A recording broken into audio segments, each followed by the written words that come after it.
Neighbor was stealing water from my supply, so I ruined him. The air in my new house smelled of dust and opportunity. A fixer-upper in the heart of the capital city, bought dirt cheap from family friends desperate for cash. They'd fled the country 3 years ago, leaving mid-renovation, with only a rusty padlock securing the front door. No gate, no boundaries, just a wide-open invitation for anyone to waltz in. I moved in at the start of the month, my 3 dogs bounding through the cracked tiles, their barks echoing off unfinished walls. But the neighborhood greeted me with a warning. A stranger's bike parked brazenly in my garage.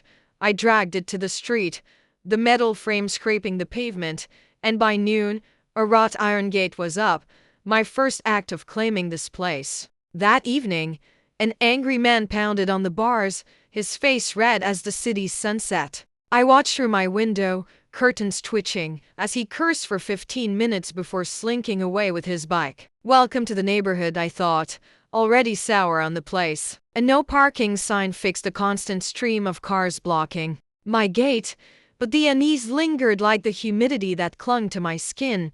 Then came the shower. The water trickled weakly, barely enough to rinse the soap from my shoulders. Outside, the neighbor's water pump hummed a low, greedy growl from the 3-story house next door. The old man who lived there, Mr. Khan, was a retired mechanic with a scowl as permanent as the city's smog. He'd been livid when my friends sold me the house, ranting about outsiders ruining his quiet street. My friends warned me he was trouble, but at 6 feet tall with 3 protective dogs, I wasn't worried. Still, that pump's drone sat my nerves on edge. In our city, water pressure from the public supply is too weak to reach rooftop tanks without a pump.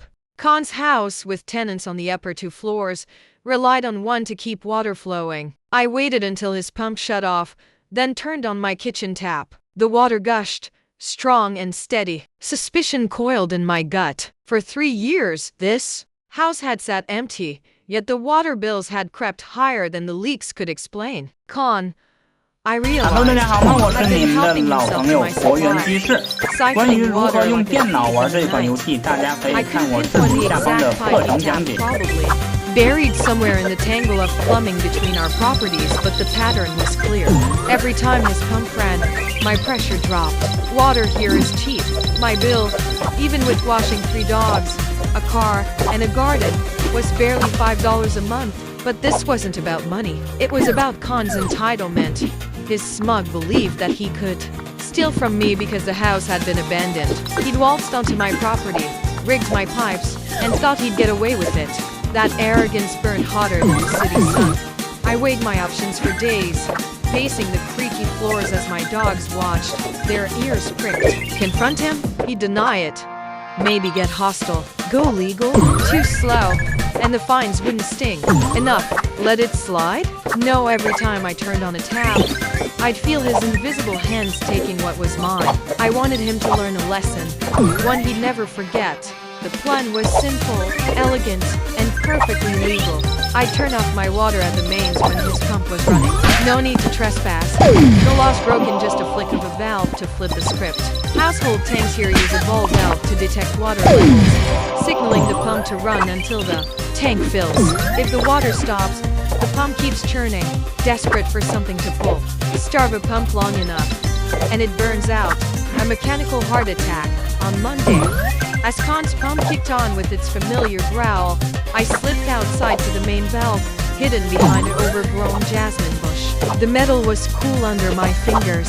As I turned it off, the flow dying with a soft gurgle. I leaned against the wall, listening to the pump's futile hum, a smirk tugging at my lips. I expected it to overheat, maybe cost Khan a few $100 to replace.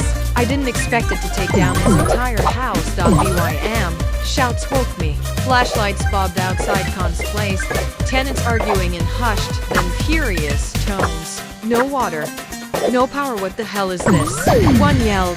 The pump, running dry all night, had overloaded the house's ancient wiring, 1990s relics that couldn't handle the strain. Fuses blew, circuits fried, and the whole building went dark.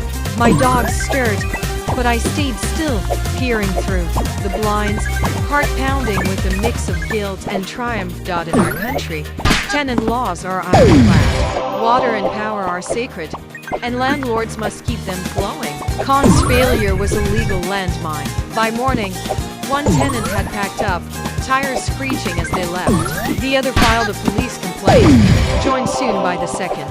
The police, empowered to fine without a court order, slapped Khan with a $500 penalty, a fortune here, where a mechanic's pension barely covers rise and rent. He had to refund both tenants' security deposits and couldn't pay rent until the wiring and water were fixed, a repair bill that would gut his savings.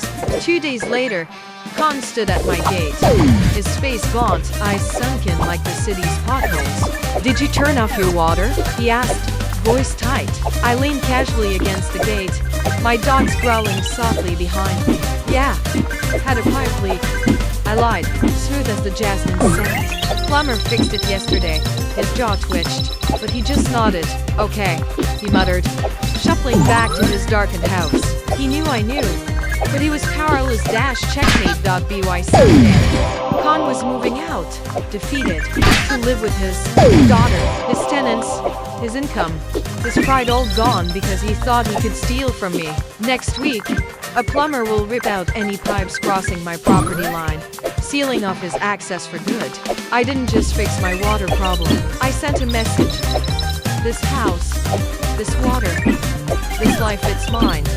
But late at night, when the dogs are asleep and the city hums outside, I wonder about Khan, a retired mechanic, alone, now dependent on a daughter he barely mentioned. Did he steal out of greed or desperation? Did he know the chaos his actions would unleash? I pushed the thoughts away. He made his choice when he tapped my pipes. I made mine when I turned the valve. 2 birds, 1 stone in a neighborhood that knows not to mess with the new guy on the block.